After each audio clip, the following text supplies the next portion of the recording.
کا اپنا موضوع بنایا ہے وہ اس لیے بنایا ہے کہ آج لوگ بڑے پریشان اور بے چین نظر آ رہے ہیں۔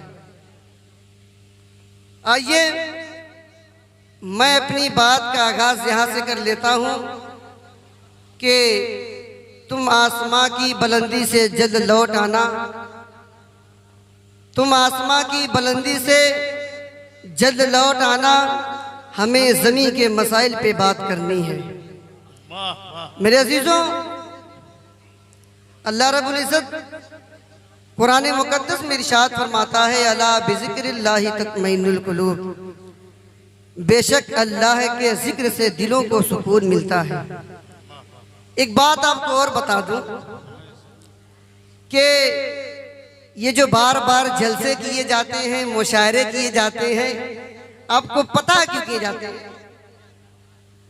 حالانکہ ہونا تو یہ چاہیے تھا کہ اگر ایک جلسہ ہو جائے اور اس جلسے میں قرآن و حدیث سامعین کو بتا دی جائے اور اصلاح کر دی جائے تو دوبارہ جلسے کی ضرورت نہ ہو، لیکن اللہ رب العزت قرآن مقدس میں ارشاد فرماتا ہے وَذَكِّرْ فَإِنَّ الذِّكْرَىٰ تَنفَعُ الْمُؤْمِنِينَ، یعنی بار بار سمجھانا ایمان والوں کو فائدے مند ہے اور فائدہ ثابت ہوتا ہے۔ اور آج جو ہمارے معاشرے میں یہ جلسے جلوس ہوتے ہیں، اس کا خاص اور مقصد یہ ہوتا ہے کہ آپ کی اصلاح ہو جائے، اور آپ جب جلسے میں آیا کریں تو آپ کے ذہن میں یہ نہ ہو کہ ہم بس خالی جلسے کا رنگ و روپ دیکھنے جا رہے ہیں، بلکہ جلسے میں اس مقصد کو لے کر بیٹھیں کہ آج میں جلسے سے کچھ اچھی باتیں سنوں گا اور اس کو اپنے زندگی میں عمل میں لاؤں گا۔ اور وہ جلسہ کامیاب ہوتا ہے جس جلسے سے مسجد کے اوپر کوئی اثر نہ آئے۔ میں اس محلے کے امام ہوں، میں 5 وقت الحمدللہ مسجد جایا کرتا ہوں، لیکن آج میں جب عشاء کی نماز میں گیا تو مجھے کچھ ایسا محسوس ہو رہا تھا کہ شاید مشاعرے کا اثر مسجد پر آ گیا ہے۔ میرے عزیزوں، کوئی بھی جلسہ ہو یا مشاعرہ ہو وہ مسجد پر نہیں اثر آنا چاہیے، بلکہ آپ مسجد میں آئیں اور مسجد کا اثر مشاعرے میں آنا چاہیے، اور آپ اس مشاعرے اس جلسے سے کچھ سیکھ کر جائیں اور یہاں سے کوئی اچھا پیغام لے کر جائیں اور عوام اہل سنت کو وہ باتیں بتائیں کہ آج میں درہرہ کے اندر گیا تو طفیل شمسی صاحب نے مجھے یہ شعر سنایا اور مجھے یہ شعر بڑا پسند آیا، اور آنے والا بھی شعرا آپ کو اپنے شعر کے ذریعے آپ کی اصلاح کریں گے اور آپ کے بتانے کی کوشش کریں گے کہ ہمارے علماء کیا ہیں، ہمارے اولیاء کیا ہیں، اور کس طریقے سے ہمیں دنیا میں رہ کر زندگی کو گزارنا چاہیے۔ ایک جو مقرر ہوتا ہے وہ اپنی باتوں کے ذریعے آپ کی اصلاح کرتا ہے، لیکن جو شعراء ہوتے ہیں وہ تمام باتوں کو نچوڑ کر کے 2 سے 4 اشعار میں آپ کے سامنے پیش کرتے ہیں۔ یہ بھی کوئی آسان بات نہیں ہوتی ہے۔ یہ شعراء جو ہوتے ہیں یقیناً شاعری کرنے کے لیے عشق رسول اور اللہ کی دل میں محبت ہونی چاہیے۔ جو عاشق ہوتا ہے وہی اچھے شعر کہلاتا ہے۔ اور میرے عزیزوں، آج کے معاشرے میں ہم پر جو پریشانیاں ہیں، لوگ بے چین ہیں۔ ایک بات آپ کو اور بتا دوں، آپ کسی کے رنگ و روپ، اس کے مال و دولت، اس کے گھر مکان گاڑی بنگلہ کو دیکھ کر اپنے ذہن میں یہ مت سوچئے گا کہ یہ انسان بڑے چین و سکون سے۔ کبھی بھی آپ اس سے تنہائی میں پوچھیں کہ تمہارا کیا حال ہے، تمہاری کٹ کیسی رہی ہے، تو وہ یہی کہے گا بس میں جانتا ہوں، میرا رب جانتا ہے کہ میری زندگی کیسے گزر رہی ہے۔ میرے عزیزوں، اللہ نے زندگی کو پیدا کیا ہے، موت کو پیدا کیا ہے، انسان کو پیدا کیا ہے، اور اللہ نے قرآن مقدس کے ذریعے انسانیت کو یہ پیغام دیا ہے اور لوگوں کو بتایا ہے کہ زندگی کس طریقے سے گزارنی چاہیے۔ اللہ تعالیٰ قرآن مقدس میں ارشاد فرماتا ہے وَمَا خَلَقْتُ الْجِنَّ وَالْإِنسَ إِلَّا لِيَعْبُدُونَ، کہ اللہ نے انسان اور جنات کو صرف اور صرف اپنی عبادت کے لیے پیدا کیا ہے۔ میرے عزیزوں، آج ہماری زندگی میں پریشانیاں ہیں، ہماری زندگی میں مشکلیں ہیں۔ میرے عزیزوں، جب ہمیں یہ بات معلوم ہے کہ زندگی اللہ نے دی ہے اور موت بھی اللہ دیتا ہے، زندگی اللہ دینے والا ہے، تمام